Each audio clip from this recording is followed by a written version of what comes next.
بسم اللہ الرحمن الرحیم۔ السلام علیکم ورحمۃ اللہ وبرکاتہ۔ جزا اللہ عنا سیدنا محمد و آلہ۔ مکس ٹی وی چینل دیکھنے والے میرے دوستوں اور ناظرین، امام مہدی کا ظہور بہت قریب کی قسط نمبر 20 کے ساتھ میں آپ کے سامنے حاضر خدمت ہوں، اور اس قسط میں انشاءاللہ العزیز میں آپ کو یہ دلائل سے اور حدیث پیش کر کے یہ ثابت کروں گا کہ جو امام مہدی کے دور میں جنگیں ہوں گی اور وہ تلواروں اور تیروں کی نہیں ہوں گی، وہ جدید اسلحے کی جنگیں ہوں گی۔ تو اس سے پہلے کہ میں بات کو آگے شروع کروں، آپ سے ایک گزارش یہ کرنا چاہتا ہوں کہ آپ میرے چینل کو سبسکرائب کر دیں اور کمنٹ بھی کیا کریں، اور آگے ویڈیو کو شیئر کریں اور دوستوں کو دعوت دیں۔ اگر آپ سے میرا یوٹیوب چینل پہ مکس ٹی وی نہیں کھل رہا تو آپ یوٹیوب میں جا کر ٹھیک ہے سرچ کریں، اس میں سرچ کے آپشن میں وہاں لکھیں امام مہدی کا ظہور بہت قریب، تو قسط نمبر لکھنا ہے 2 3 4 5 جو بھی لکھ دیں گے تو سارا انشاءاللہ وہ 20 کی 20 قسطیں آپ کو کھل کے آ جائیں گی۔ تو جب وہاں پہ پہنچ جائیں تو پھر میرے چینل کو سبسکرائب کر دیں اور بیل آئیکن کو دبا دیں گے تو انشاءاللہ العزیز آپ کو میری ساری ویڈیو خود ہی پہنچ جایا کریں گی۔ چلیں پھر اپنا حدیث کو دیکھتے ہیں، اس کے بعد اس کے اوپر ڈسکس کرتے ہیں۔ جی دیکھیں،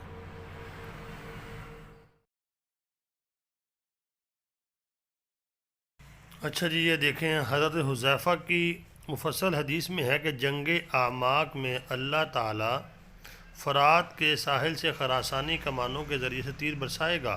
جنگ اعماق سے دریائے فرات کا قریب ترین ساحل 75 کلومیٹر ہے۔ اس طرح اس میں بھی اس بات کی طرف اشارہ ہے کہ یہ کمانوں سے مراد توپ ہو سکتی ہے۔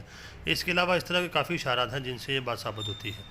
تو یہ توپ سے بھی نہیں، میں تو کہہ رہا ہوں توپ کا گولہ بھی 75 کلومیٹر تک نہیں پہنچ سکتا، یہ ہوگی میزائلوں کی۔ اچھا جی، یہ حدیث آپ نے دیکھی اور سنی، یہ حذیفہ بن یمان رضی اللہ تعالیٰ عنہ کی مفصل ایک حدیث ہے، اس کا ایک ٹکڑا ہے۔ فرمایا جنگ اعماق اور دابق، یہ 2 جنگیں ہوں گی، بڑی شدید جنگ ہوگی۔ تو جنگ اعماق میں اللہ فرات کے ساحل سے خراسانی ترکمانوں سے تیر برسائے گا۔ اب یہاں پہ آپ نے پوائنٹ سمجھنا ہے جو میں نے آپ کو بتایا تھا کہ یہ اسلحے والی جنگ ہوگی۔ دیکھو، جو تیر ہوتا ہے اس کی رینج کتنی ہوتی ہے؟ ½ کلومیٹر سے بھی کم رینج ہوتی ہے۔ تیر جتنا بھی اپنا تیز ہو اس کی رینج اتنی نہیں ہوتی۔ اب فرات سے اعماق کا جو فاصلہ ہے کم از کم، زیادہ تو بہت ہو سکتا ہے، کم از کم بھی ہے تو 75 کلومیٹر ہے۔ اب 75 کلومیٹر سے تیر تو نہیں جا سکتا۔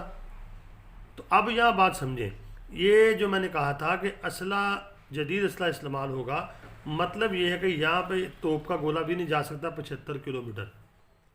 توپ کا گولہ بھی میرا خیال ہے توپیں بھی استعمال ہوں گی، یہ ہو گئے چھوٹے میزائل، بڑے میزائل، یہ میزائلوں کی جنگ ہوگی۔ اچھا، اگلی بات سمجھیں، کیا اگر خراسان میں آپ نظر ڈالتے ہیں، افغانستان، پاکستان، ایران، یہ 3 ملک ہیں، ان میں سب سے زیادہ ٹیکنالوجی اچھی کس کی ہے میزائلوں میں؟ پاکستان کی الحمدللہ۔ اور اللہ رب العالمین نے، یہ میں نے پہلے بھی آپ کو بتایا ہے، پاکستان کو اللہ رب العالمین نے ایسے ہی نہیں بنایا 14 اگست کو اور اپنا لیلۃ القدر کے اندر، اس کے اندر کوئی اللہ کی حکمت ہے۔ تو اب دیکھیں، یہ جو بات ہم بتا رہا ہوں، خراسانی ترکمانوں سے تیر برسائے، 2 پوائنٹ آگے۔ ایک تو یہ بات واضح ہو گئی، بات کو سمجھ رہے نا آپ میری؟ تو جس کو تو میری بات سمجھ آ رہی ہے وہ مجھے کمنٹ کرے، مجھے کمنٹ بھی کرے، مجھ سے پوچھے بھی، مجھے بتائے، مجھے شیئر کرے کہ یہ بات اس طرح کا میں غلط بتا رہا ہوں تو مجھے کمنٹ تو کریں۔ اب ترکمان جو اپنا خراسانی ترکمانوں سے فرات کے ساحل سے جو اعماق میں تیر برسائے جائیں گے، یہ حدیث میں ہے، تو یہ تیر وہ والے نہیں ہوں گے، نہ تلواروں کی جنگ ہوگی، یہ میرا خیال ہے یا توپیں یا میزائل۔ تو یہ تو بات ثابت ہوگی کہ یہ اسلحہ جو ہے جدید کے ساتھ یہ جنگ لڑی جائے گی جو امام مہدی کے زمانے میں چلے گی، اور پھر تباہی بہت ہوگی، بہت زیادہ تباہی ہوگی۔ اس کے بعد جا کے پھر عیسیٰ علیہ السلام کا زمانہ آئے گا، دجال کا وقت آئے گا، شاید اس وقت اسلحہ ختم ہو چکا ہو، جدید تباہی اتنی آ چکی ہوگی۔